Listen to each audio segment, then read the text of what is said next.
우리나라 고령화 속도 세계 1위입니다. 지난달 27일 통계청이 발표한 2018 고령자 통계 자료를 보면 지난 2000년 고령화 사회로 진입한 이후에 불과 17년 만에 고령사회에 진입했습니다. 이게 얼만큼 빠른지 잘 느낌이 안 오실 텐데요. 프랑스는 115년이 걸렸고요. 미국은 73년, 독일은 40년, 그리고 종전에 1위였던 일본이 24년이었습니다. 우리나라가 17년이라는 건 정말 빠른 속도인데요. 자, 여기에 더해 예전보다 평균 수명이 점차 길어지면서 요양시설 등은 전국에서 급증하고 있습니다. 자, 이에 국민권익위원회가 지난 2일 노인의 날을 맞아 2015년부터 올해 7월까지 민원정보 분석 시스템에 수집된 노인 요양시설 관련 민원 분석 결과를 발표했습니다. 자, 어떤 내용인지 자세한 내용 국민권익위원회 민원정보분석과 김영희 과장과 함께 화상회 시스템 온나라 임통해 알아보겠습니다. 안녕하십니까? 안녕하세요. 네. 자, 과장님, 3년 7개월 동안 민원정보 분석 시스템에 수집된 노인 요양시설 관련 민원에 대한 분석 결과를 발표했습니다. 국민권익위가. 자, 그렇다면 민원정보 분석 시스템이 무엇인지부터 설명해 주시죠. 예, 권익위원회는 민원정보 분석 시스템이라는 시스템을 운영하고 있는데요. 이거는 우리 국민들이 각 행정기관에 제출한 모든 민원 데이터를 수집해서 분석하는 시스템입니다. 여러분들이 잘 알고 계시는 국민신문고 시스템을 비롯해서 각 지자체에서 개별적으로 처리한 그런 민원에 이르기까지 연간 한 550만 건 이상의 민원 데이터가 이 시스템으로 수집되고 있습니다. 그렇군요. 자, 550만 건 이상의 빅데이터, 이게 분석된 결과인데, 자, 하나하나 살펴보도록 하겠습니다. 먼저 요양시설 관련 민원을 제기한 신청인이 어떤 분들인지 굉장히 궁금하고요. 또 어떤 유형의 민원들이 접수됐습니까? 예, 노인 요양시설 관련 민원 약 660건 정도 되었는데요. 신청하신 분들을 분석해 보니 30대와 40대가 전체의 65% 정도 되었고, 실제 노인 요양시설을 이용하는 60대 이상은 사실 7% 정도로 많지 않았습니다. 물론 이제 국민신문고 전체 민원의 60대 이상 신청 비율이 약 2% 정도인데요. 이것과 비교하면 높은 편이긴 하지만 실제로 요양시설에 입소한 분들이 고령이기도 하고 건강 상태도 좋지 않기 때문에 민원 제기도 어려운 것 같습니다. 그래서 입소자 가족들이 그 시설의 상황을 알게 되는 경우에 주로 민원 제기가 가능하고요. 실제로 민원을 신청하신 많은 분들은 노인 요양시설을 운영하는 분들이 절반 이상이었고, 실제 입소자 가족 등 시설을 이용하는 분들은 약 36% 정도 나타냈습니다. 또 민원 유형을 이제 살펴보면요. 요양보호사나 간호조무사 등 노인 요양시설 인력 운영에 대한 민원이 전체의 35%로 가장 많았습니다. 그리고 다음으로는 입소한 노인에 대한 학대나 또는 의료사고 조사 이런 등에 대한 요양 서비스와 관련된 민원이 31% 정도로 나타냈고요. 그 이외에 이제 노인 요양시설 운영에 대한 각종 질의나 문의성 민원 이런 내용들이 28% 정도 되었고, 또 불법 운영이나 불법 의료 행위 또는 요양급여 부당 청구 등에 대한 그런 위법 행위를 신고하는 민원도 소수지만 일부 나타났습니다. 네. 자, 분석 결과를 살펴보니까 지금 말씀하신 대로 민원이라는 것이 꼭 불편을 호소하는 것뿐만 아니라 어떻게 운영을 해야 되는지에 대한 궁금증도 다 이제 민원에 포함되는군요. 자, 노인 요양시설 지난 2008년 노인 장기 요양 보험이 도입된 이후에 1,700개에서 지난해 기준으로 5,242곳으로 정말 큰 폭으로 증가했습니다. 이번에 이 민원 유형을 살펴보면 가장 많은 게 이 요양보호사 등 노인 요양시설의 인력 운영을 어떻게 해야 되는지 아니겠습니까? 이 부분에 대한 혼란이 많다는 건 아무래도 아직도 이 노인 요양시설을 어떻게 운영해야 되는지에 대한 궁금증이 많다는 것으로 이제 해석이 될 수 있는데 이게 어떤 내용입니까? 주로 이제 노인 요양시설의 인력 운영과 관련해서 내용을 들여다보니까요. 요양보호사나 간호조무사 또는 축탁의 이렇게 요양시설의 인력 배치를 어떻게 해야 되는가에 대한 질의가 66% 이상으로 가장 많았습니다. 그 외에는 요양보호사의 혈압이나 투약 관리, 그리고 간호사의 주사행위 같이 의료 행위가 어느 정도 가능한지 이런 것에 대해서 묻는 질문도 22% 정도로 상당수 있었습니다. 사실 이 노인 요양시설의 인력 배치 부분은 그 시설이 국가로부터 받게 되는 그 지원금의 판단 기준이 됩니다. 이제 그러다 보니까 이것에 대한 질의가 상당히 많은 것으로 생각되고요. 또 의료 행위의 경우에는 어떤 인력이 어떤 상황에서 어떤 행위를 했는가 등 그 사실관계에 따라서 의료법 위반에 해당될 수가 있습니다. 그렇기 때문에 운영자 입장에서는 구체적인 상황별로 문의가 상당히 많은 것 같습니다.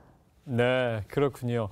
자, 이제 그럼 반대로 이 노인 요양시설을 이용하는 분들의 민원을 한번 살펴보면 아무래도 요양 서비스 문제라고 할 수 있을 텐데 아까 말씀하신 것처럼 60대 이상보다는 뭐 그 가족들 아무래도 40대 이상이라는 것이 그 가족이 민원을 한번 넣은 것이 아닌가 이런 또 생각이 많이 드는데 어떤 내용의 민원들이 있었습니까? 예, 말씀하신 것처럼 그 노인 요양시설의 인력이나 시설에 대한 부분은 대부분 시설을 운영하는 분들이 신청하지만 요양 서비스의 문제는 약 87% 정도가 입소자 가족 등 이용자들이 낸 민원입니다. 그래서 요양 서비스의 문제와 관련된 민원 내용은 주로 이제 입소한 노인에 대한 폭행이나 방임, 감금 또는 뭐 언어폭력 이런 이제 학대가 의심되니까 조사해달라라는 그런 내용이 사실은 60% 이상을 차지하고 있었고요. 또 시설 내에서 낙상하거나 또는 의료사고 등에 대해서 좀 조사를 요구하는 내용들도 23% 정도로 많았습니다. 그 외에는 이제 시설 내의 위상불량 문제, 또 부실한 식단에 대한 불만이나 갑작스럽게 시설이 폐업함으로 인해서 뭐 불편한 사항이 발생된 경우 이런 민원도 일부 있었습니다.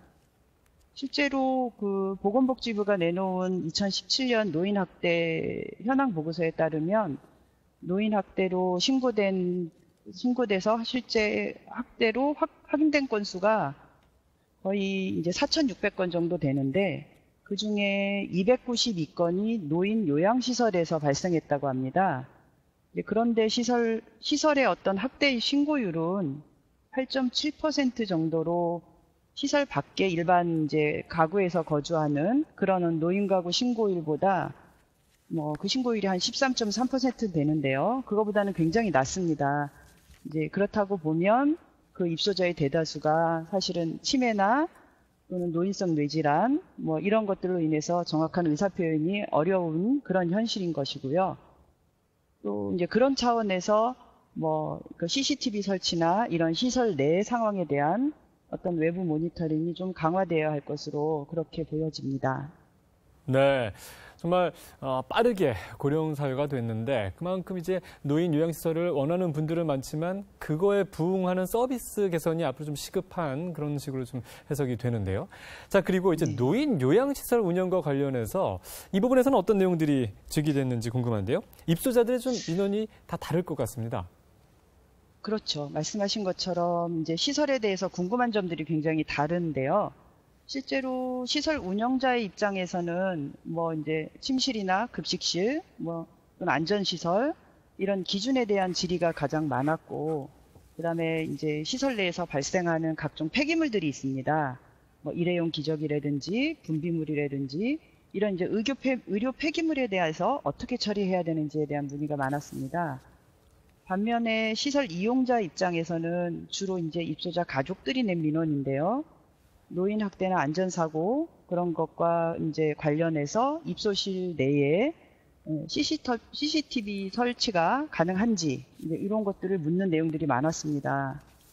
사실 이제 지금 개인정보보호법상 그 노인 요양시설 안에 복도나 출입구에는 CCTV 설치가 가능합니다. 근데 이제 입소실 안에 실제 노인들이 생활하게 되는 입소실 안에는 비공개된 장소로서 사실은 정보 주체의 동의를 받지 않으면 이제 설치하기가 좀 곤란한 상황이죠. 뭐 알고 계시다시피 지난 2015년에 어린이집 학대 사건 발생 후에 이제 법률이 개정되면서 어린이집 내에 CCTV 설치가 의무화된 점을 고려한다 그러면 노인 요양 시설에도 이제 이런 사례 발생을 예방하기 위해서 CCTV 설치 의무화에 대한 검토가 필요한 시점이 아닌가 그렇게 생각됩니다. 예. 자, 지금까지 이제 알아본 노인 요양시설 관련해서 민원 분석 결과를 살펴보니까 정말 아마 지금 시청하신 분들 어떤 궁금증이 있고 어떤 문제들이 있는지 이제 나올 것 같습니다. 자, 그렇다면 앞으로 이런 부분이 정책 개선에 활용될 수 있도록 어떤 계획을 가지고 계신지 마지막으로 마무리 말씀해 주시죠. 이번 분석을 통해서 나타난 사실은 국민의 소리가 많고 또 시사점도 여러 가지가 있었는데요. 이런 일단은 노인 요양 서비스 개선에 활용될 수 있도록 보다 상세한 이제 분석 보고서를 저희가 관련 기관인 보건복지부나 국민건강보험공단 또는 지자체 등 관계기관에 제공해서 필요한 조치를 요청할 계획입니다. 물론 이제 저희 권익위원회에서도 제도 개선이라든지 이런 여러 가지 역할을 할 수가 있기 때문에 노인 요양시설과 관련해서도 제도적으로 개선할 사안이 있는지 적극적으로 검토할 예정이고요. 또한 그 노인 학대나 안전기후 미흡 또는 불법 의료행위 이런 것들은 공익신고 대상에도 해당이 됩니다. 그래서 입소 노인들은 직접 신고가 어려운 상황이기 때문에 노인 요양보호사 등의 어떤 내부자들이나 입소자 가족 등 관련된 분들이 공익신고를 통해서 이런 것들이 조금 더 모니터링이 될 수 있도록 저희 권익위원회도 공익신고 활성화 쪽에 좀 더 노력을 기울일 예정입니다. 예, 정말 시간의 흐름은 거스를 수 없습니다. 모두 노인이 되고요. 또 지금 요양원을 이용하시는 분들 다 저희들의 아버지, 어머니들입니다.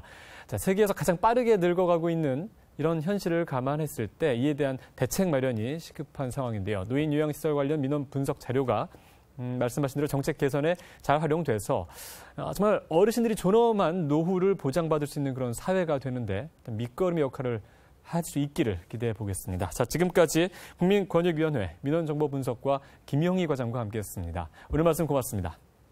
네, 감사합니다.